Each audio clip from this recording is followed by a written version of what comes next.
नमस्कार, मी श्वेता. महाराष्ट्राचे महानिर्णय या विशेष कार्यक्रमात तुमचं मनपूर्वक स्वागत. सुरुवातीला पाहूयात एक महत्त्वाची बातमी. राजमाता जिजाऊ या नावानं ओळखल्या जाणाऱ्या अत्याधुनिक एसटी बस सेवेचं लोकार्पण मुख्यमंत्री देवेंद्र फडणवीस यांच्या हस्ते करण्यात आलं. मुंबईतल्या विधिमंडळाच्या आवारात हा कार्यक्रम संपन्न झाला.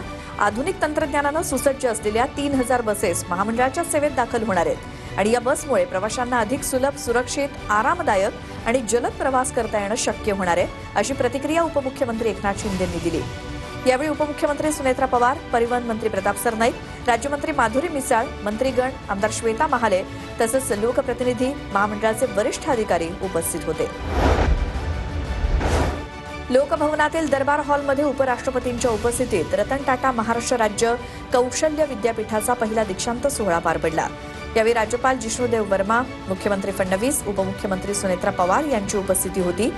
AI लिव्हिंग लॅब उपक्रमातनं विद्यार्थ्यांना उद्योग क्षेत्रातील समस्या सोडवण्याचं प्रशिक्षण मिळणार, अशी माहिती मुख्यमंत्री फडणवीसांनी दिली.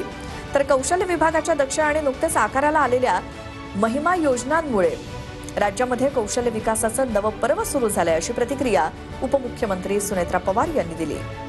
या सगळ्या गोष्टी जर आपल्याला अशाच पद्धतीने पुढे न्यायच्या असतील तर यात सगळ्यात महत्त्वाचं कौशल्य प्रशिक्षित अशा प्रकारचं ह्युमन रिसोर्स हा महाराष्ट्रामध्ये तयार करणं गरजेचं आहे. स्टार्टअप इंडिया असो किंवा मेक इन महाराष्ट्र, तुमच्या प्रत्येक निर्मितीला, कल्पकतेला आणि कष्टाला वाव देण्यासाठी राज्य शासन सदैव तुमच्या पाठीशी खंबीरपणे उभा आहे. नागरिकांसाठी भयमुक्त वातावरण राहावं यासाठी सुरक्षित आणि गुन्हेमुक्त शहरं करण्यावरती राज्य सरकारचा भर आहे. यासाठी राज्य सरकार आवश्यक त्या उपाययोजनांची अंमलबजावणी करते. येत्या काळात सुरक्षित शहरांसाठी सीसीटीव्हीचं जाळं मजबूत करून प्रभावी सुरक्षा कवच निर्माण करण्याचे निर्देश मुख्यमंत्री देवेंद्र फडणवीस यांनी दिलेत. शहरांमधील खासगी सीसीटीव्ही डेटाचा गुन्हे तपासासाठी उपयोग करणं आणि AI आधारित सीसीटीव्ही यंत्रणा निर्माण करण्यासाठी महामंडळाची निर्मिती करावी, अशा सूचना मुख्यमंत्र्यांनी दिल्यात. राज्यातील मोठ्या शहरांमध्ये अंमली पदार्थांच्या जाळ्यावरती नियंत्रण मिळवण्यासाठी सरकारनं कठोर पावलं उचलली आहेत. व्हिसा संपल्यानंतरही बेकायदेशीरपणे राहणाऱ्या आणि अंमली पदार्थ तस्करी करणाऱ्या विदेशी नागरिकांना शोधून काढून परत पाठवण्यासाठी आता डायनॅमिक इमिग्रेशन सिस्टीम कार्यान्वित करणार, अशी माहिती मुख्यमंत्री देवेंद्र फडणवीस यांनी दिली. अंमली पदार्थांच्या तस्करीमध्ये वारंवार सहभाग असणाऱ्या गुन्हेगारांवरती मकोका अंतर्गत कारवाई करण्याच्या सूचना पोलीस आयुक्तांना देण्यात आल्यात, असं देखील फडणवीस म्हणाले.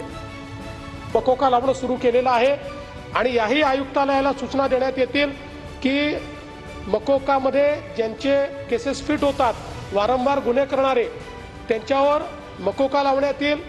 तडीपारीत ज्यांचे गुन्हे फिट होतात त्यांना तडीपार करण्यात येईल. या संदर्भात कडक कारवाईचे आदेश हे आपण निश्चितपणे देऊ. मुंबईच्या BKC येथील MMRDA मैदानावरती मुख्यमंत्री देवेंद्र फडणवीस यांच्या हस्ते GENO pixel play and global e-sport games या कार्यक्रमाचं उद्घाटन करण्यात आलं. महाराष्ट्रात गेमिंग, क्रिएटर इकॉनॉमी, शिक्षण आणि डिजिटल पायाभूत सुविधा उभारण्यासाठी शासन सक्षम वातावरण निर्माण करत असल्याचं मुख्यमंत्र्यांनी सांगितलं.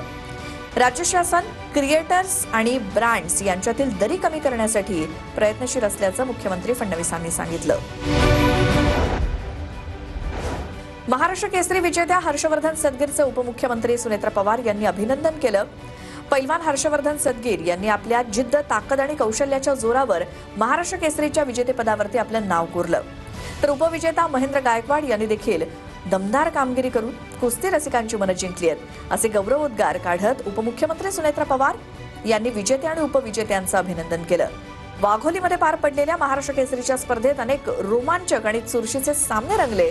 भव्य आणि उत्कृष्ट नियोजनामुळे या स्पर्धेला विशेष उठाव प्राप्त झाला, असं देखील उपमुख्यमंत्री सुनेत्रा पवार म्हणाले. पहलगाम हल्ल्यामध्ये मृत्यू झालेल्या संतोष जगदाळेंची मुलगी आसावरी जगदाळे यांना पुणे महापालिकेत वर्ग 2 पदावरती नियुक्ती देण्यात आली आहे. विशेष बाब म्हणून आसावरी जगदाळेंच्या वर्ग 2 पदाला मंजुरी देण्यात आली आहे. महापौर मंजुषा नागपुरे यांच्या हस्ते आणि पालिका आयुक्त नवल किशोर राम यांच्या उपस्थितीत आसावरी यांना नियुक्तीपत्र प्रदान करण्यात आलं. आसावरी जगदाळेंना शासकीय नोकरी देण्याचं आश्वासन मुख्यमंत्री फडणवीसांनी दिलं होतं. नियुक्तीपत्र दिल्यानंतर मुख्यमंत्र्यांनी दूरध्वनीद्वारे आसावरींचं अभिनंदन केलं. महाराष्ट्राचे महानिर्णय या विशेष कार्यक्रमात आता वेळ झाली इथेच थांबण्याची. नमस्कार.